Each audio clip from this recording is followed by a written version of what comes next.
आइए स्टार्ट करते हैं। हड़प्पा सभ्यता का सर्वाधिक मान्यता प्राप्त काल है। जो हड़प्पा सभ्यता का सर्वाधिक मान्यता प्राप्त जो टाइम है वो कौन सा है? 2800 ईसा पूर्व से 2000 ईसा पूर्व, 3500 ईसा पूर्व से 1800 ईसा पूर्व, 2500 ईसा पूर्व से 1750 ईसा पूर्व। जो हमारा आंसर रहेगा वो रहेगा बी, यानी 2500 ईसा पूर्व से 1750 ईसा पूर्व। सिंधु घाटी की सभ्यता निम्नलिखित में से किस सभ्यता के समकालीन नहीं थी? इसमें नहीं की बात कर रहा। समकालीन का मतलब उसी टाइम की। मिस्र की सभ्यता, मेसोपोटामिया की सभ्यता, चीन की सभ्यता और ग्रीक की सभ्यता। देखिए, मिस्र की सभ्यता थी, मेसोपोटामिया की थी, चीन की थी, लेकिन ग्रीक की जो सभ्यता थी ये सिंधु घाटी सभ्यता की समकालीन नहीं थी। सिंधु घाटी की सभ्यता कहाँ तक विस्तृत थी, यानी इसका विस्तार जो अब तक खोजा गया है या पाया गया है सिंधु घाटी सभ्यता का, वो कहाँ तक था? पंजाब, दिल्ली और जम्मू कश्मीर, राजस्थान, बिहार, बंगाल और उड़ीसा, पंजाब, राजस्थान, गुजरात, उड़ीसा और बंगाल, पंजाब, राजस्थान, गुजरात, उत्तर प्रदेश, हरियाणा, सिंध और बलूचिस्तान। देखिए, पंजाब में पाया गया है लेकिन दिल्ली में नहीं पाया गया, जम्मू कश्मीर में है, राजस्थान में है लेकिन बिहार में नहीं है, बंगाल में नहीं है, उड़ीसा में भी नहीं है। पंजाब में है, राजस्थान में है, गुजरात में है, उड़ीसा में नहीं है और बंगाल में भी नहीं है। तो हमारा आंसर रहेगा डी, यानी पंजाब, राजस्थान, गुजरात, उत्तर प्रदेश, हरियाणा, सिंध और बलूचिस्तान। पंजाब में रोपड़ मिलता है, राजस्थान में कालीबंगा, गुजरात में लोथल, उत्तर प्रदेश में मेरठ में पड़ता है, हरियाणा बनावली, सिंध और बलूचिस्तान यानी मोहनजोदड़ो। सिंधु घाटी की सभ्यता में घोड़े के अवशेष कहाँ मिले हैं? सुरकोटदा, बनावली, मांडा और कालीबंगा। मांडा पड़ता है हमारे जम्मू कश्मीर वाले रीजन में, सुरकोटदा बनावली हमारे हरियाणा वाले में और कालीबंगा राजस्थान में। तो आंसर रहेगा हमारा सुरकोटदा। सिंधु घाटी स्थल कालीबंगन किस प्रदेश में है? जैसे कि मैंने बताया, ये कहाँ पड़ता है? ये पड़ता है राजस्थान के हनुमानगढ़ जिले में।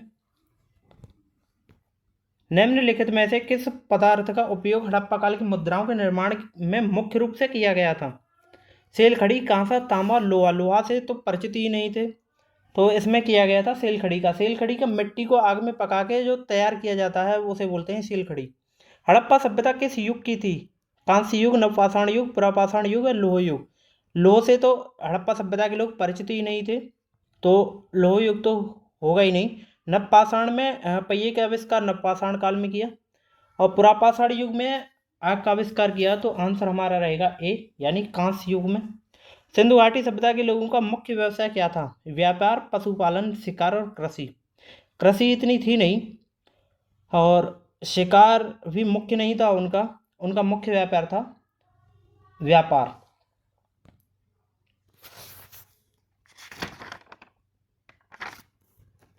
सिंधु ये हड़प्पा सभ्यता के निवासी थे ग्रामीण, शहरी, यायावर, खानाबदोश, जनजातीय।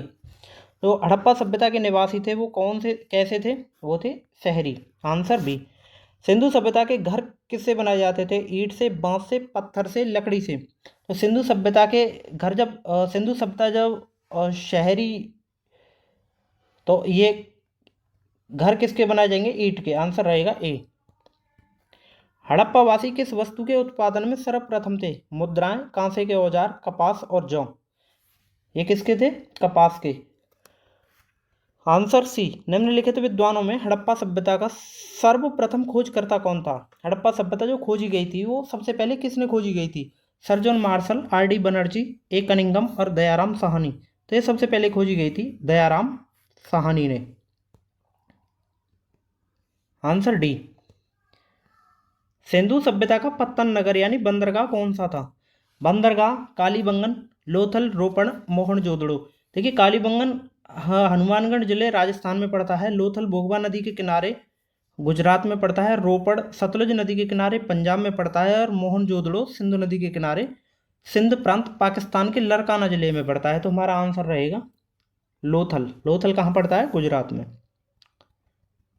पैमानों की खोज ने यह सिद्ध कर दिया कि सिंधु घाटी के लोग माप और तोल से परिचित थे। यह खोज कहाँ पर हुई?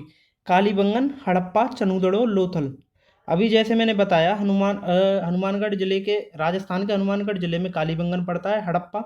हड़प्पा रावी नदी के तट तट पर पाकिस्तान में पड़ता है, और चनूदड़ो भी पाकिस्तान में ही है, और लोथल है हमारा भोगवा नदी के तट पर गुजरात में। तो आंसर रहेगा हमारा लोथल। हड़प्पा कालीन समाज किन वर्गों में विभक्त था? शिकारी, पुजारी, किसान और श्रमिक, विद्वान, योद्धा, व्यापारी और श्रमिक, ब्राह्मण, क्षत्रिय, वैश्य और शूद्र, राजा, पुरोहित, सैनिक और शूद्र। तो हमारा जो आंसर रहेगा वो रहेगा बी, विद्वान, योद्धा, व्यापारी और श्रमिक। नेक्स्ट क्वेश्चन की बात करें, सिंधु सभ्यता का सर्वाधिक उपयुक्त नाम क्या है? हड़प्पा सभ्यता, सिंधु सभ्यता, सिंधु घाटी सभ्यता, इनमें से कोई नहीं। आंसर रहेगा हमारा सी, सिंधु घाटी सभ्यता।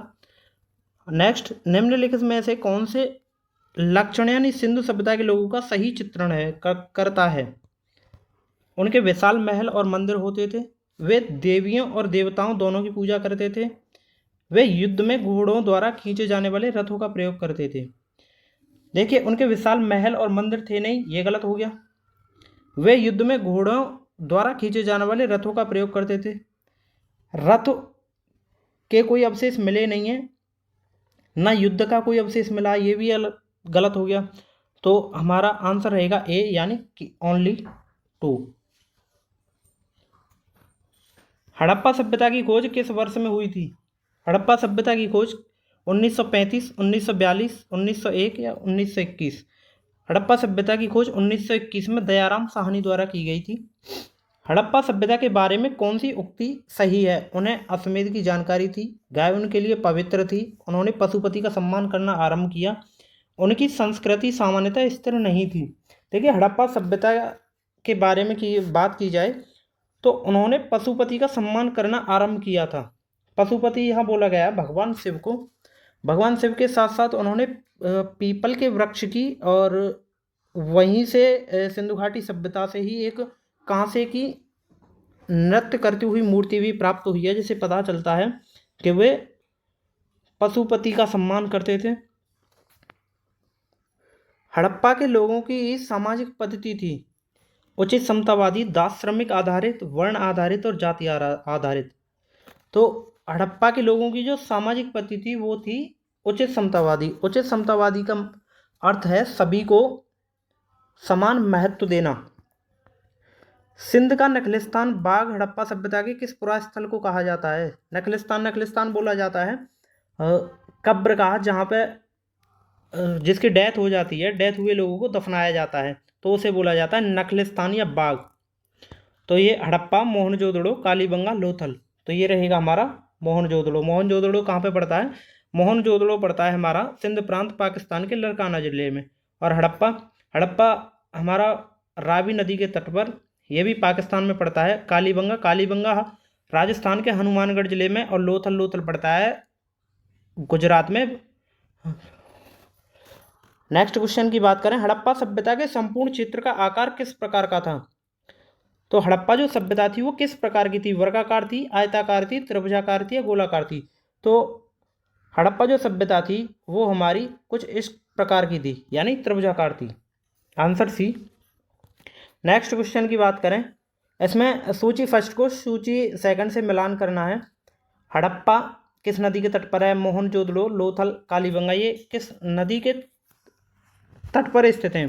तो हड़प्पा सभ्यता ये है रावी नदी के तट पर, मोहनजोदड़ो ये सिंधु नदी के तट पर, लोथल भोगवा नदी के तट पर, कालीबंगा घग्गर नदी के तट पर। तो हमारा आंसर रहेगा ए। यानी हड़प्पा और मोहनजोदड़ो ये कहाँ पड़ते हैं? ये पड़ते हैं पाकिस्तान वाले रीजन में, और लोथल पड़ता है गुजरात वाले रीजन में, और कालीबंगा राजस्थान वाली रीजन में पड़ता है। हड़प्पा सभ्यता के अंतर्गत हल से जोते गए खेत का साक्ष्य कहाँ से मिले हैं? तो ये रोपड़ से, लोथल से, कालीबंगा से, बनावली से ये पाए गए हैं। हल से जोते गए जो खेत के साक्ष्य हैं ये पाए गए हैं कालीबंगा से। कालीबंगा कहाँ पड़ता है? हमारा हनुमानगढ़ जिला, राजस्थान। बनावली हरियाणा में, लोथल गुजरात में, और रोपड़ पंजाब में। हमारा आज का लास्ट क्वेश्चन रहेगा 25वां, जिसमें सेंधव सभ्यता की ईंटों का अलंकरण किस स्थान से मिलता है? तो सेंधव सभ्यता की ईंटों का जो अलंकरण जो मिलता है वो कहाँ मिलता है? कालीबंगा, चनूदड़ो, मोहनजोदड़ो, बनावली, ये मिलता है कालीबंगा से। कालीबंगा कहाँ पे बताया था? अभी ये बताया था मैंने राजस्थान के हनुमानगढ़ ज़िले में, और चनूदड़ो चनूदड़ो पड़ता है पाकिस्तान में, मोहनजोदड़ो भी पाकिस्तान में, सिंध प्रांत लड़काना ज़िले में, और बनावली बनावली पड़ता है हमारा हरियाणा में। तो इसी के साथ मैं चाहूँगा आपसे विदा। और वीडियो आपको कैसी लगी, ज़्यादा से ज़्यादा शेयर करें, ज़्यादा से ज़्यादा लाइक करें, और चैनल को सब्सक्राइब करें।